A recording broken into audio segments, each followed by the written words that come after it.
Hello friends and welcome to my channel. My name is EJ Marino and I am diving in to a brand new horror movie review with you guys.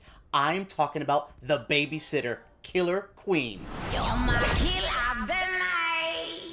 The Babysitter was a horror comedy that came out on Netflix a couple years ago, and now they're back with a sequel, Killer Queen. I actually enjoyed the first Babysitter movie. It's not perfect. It's a little too cheesy at times. There's something about the editing that felt like it was trying to appeal to the younger demographic a little too hard. That's kind of still in this movie, but I still overall enjoy this franchise for what it is. It is a teen slasher movie that dives into a little bit too much comedy, but again, a teen slasher is perfect for me. I'm a fan of urban legends, Sleepaway Camp, Friday the 13th, Scream, Halloween, oh my god, I Know What You Did Last Summer, all of them. I love this genre, so this was something I went into pretty open-minded, and I was down to have a good time. I did enjoy myself, but this movie is a bit more flawed than the first entry. We pick up this story 2 years after the first Babysitter movie, and our actor, Judah Lewis, is so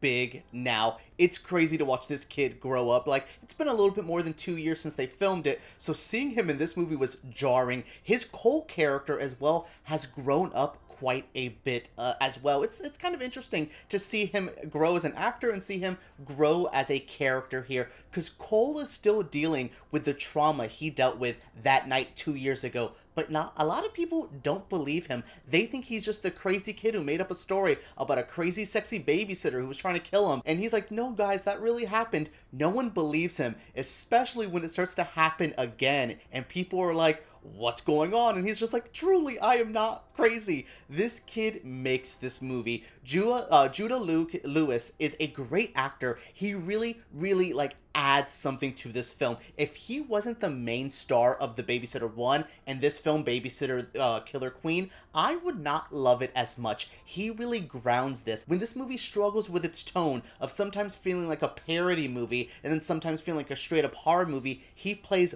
both those genres so well. It's so refreshing to see an actor like that just understand the material. No matter what material's thrown at him, he rides it so well, and I just think that's very impressive, and I liked seeing him in this film. There's a good cast around him as well, minus people like Thorne and King Bach, who I was just like, they're not that great, not that funny, but hey, they're here, they play the roles well. Overall, I like the cast, I like the environment. It's just when we get to the comedy where I lose this movie a little bit. So yeah, the jokes in this movie is where I really struggle, because sometimes they're so cringy that I just want to like pull my hair out, from the dated references to like pop culture stuff to even the current stuff that's going to be dated in a year from now, to the overall kind of juvenile humor to some of the stuff. There's a couple of like gay jokes and jokes about like the black community and blah blah blah. There's a couple of like very insensitive jokes that don't really offend me. They're just not funny. It just doesn't go that extra mile to be funny. It's just kind of rehashing old jokes that we've heard a billion times before, like, wow, he's more bipolar than Kanye West. It's like, oh, get it? Because Kanye's bipolar and it's like 2020? Haha. Stuff like that. That just doesn't sit well with me. That I will say I understood all the pop culture references. There's a lot of them in here, and I got them all, so maybe that's on me that I know way too much about pop culture stuff, but in general, I couldn't grasp the comedy here, and the movie does have a tonal issue. Sometimes it wants to be in between Scream and Scary Movie. This leans a little too much to Scary Movie at times, where it feels like it's making fun of horror, or it's just straight up parody jokes. Sometimes it feels like a YouTuber movie, like the Shane Dawson one, and like the Logan, the Paul Brothers movie. It feels like one of those, but when it goes to a straight up horror movie is when I love it. The gore is insane, a little too CGI at times, but the gore is great. The overall intensity, the vibe, the story, I dig that. I just really wanted to like red pen some of these jokes in this movie to be like, no, get rid of that. Why? Get rid of that. It also has a different screenwriter than the first film. I thought the screenplay, while not perfect in the Babysitter from 2017, I thought it was really strong, in and out, tight stuff. This one seems to expand the story a little bit, but it lost that writer, so it has way more cringy jokes, way more writers on board, and McGee's one of the writers here, and Oh, McG. So yes, director McG is the one helming this project. He helmed the first one as well. I thought he did a fine job, a little too frantically edited. It felt like I was watching like an MTV reality show with like, here's the graphics up here to introduce this character, here's all this. That's still here, so I do feel the edit is really trying to appeal to the younger demographic, where I'm like, slow it down, give me scenes, you don't have to add all this flashy stuff, it's not a TikTok video, chill the hell out. But yes, McG is kind of known for that though. Ever since I've seen his first, like, one of his first big films with Charlie's Angels in 2000, I've always kind of understood his style. It's frenetic, it's a little all over the place, he likes this kind of cringy humor. I get him as a filmmaker.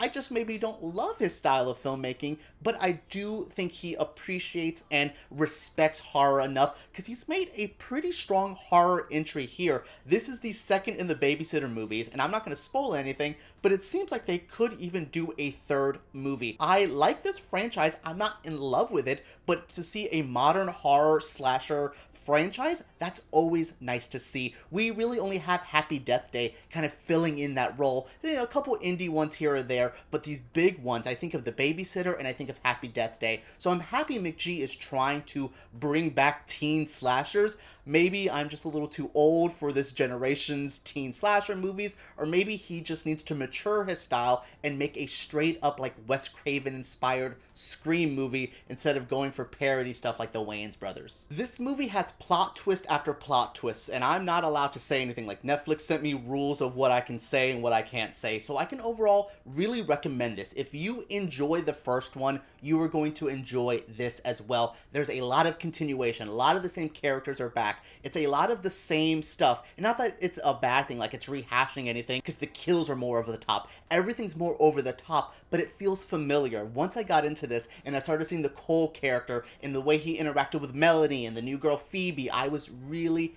into all of that. Those two new, that Phoebe girl is awesome. She feels a little too manic pixie dream girl kind of vibe, but she's still kind of badass and cool. As much as I'm like, oh god, what straight guy wrote this girl, she's still so dope. And same thing with Melanie. She was his best friend in the first movie. She plays a similar role here with a little bit more layers to it. She is very impressive, very good in her role. There's some good stuff in here to really grasp into. If you like slasher movies, if you like teen horror, if you like the first Babysitter, I can definitely say this one would be for you. That is it for my review of The Babysitter Killer Queen. There's a lot to offer in this movie. There's a lot in this movie. Like, there's a lot of comedy, a lot of gore, a lot of insanity, but there's something there deep down inside that I really enjoyed. The bare bones of this script, when it gets to the story, the plot, the horror, is when I really love it. If I can just ignore some of the comedy, this could be a great recommendation. So this only comes with a light recommendation. See it if you're into it. Alright guys, that is it for my review of The Babysitter Killer Queen. Let me know what you think down in the comments below. Subscribe to my channel because I make videos like this every single week. And give me a thumbs up if you did enjoy this video. Alright guys, let's talk about The Babysitter Killer Queen down below.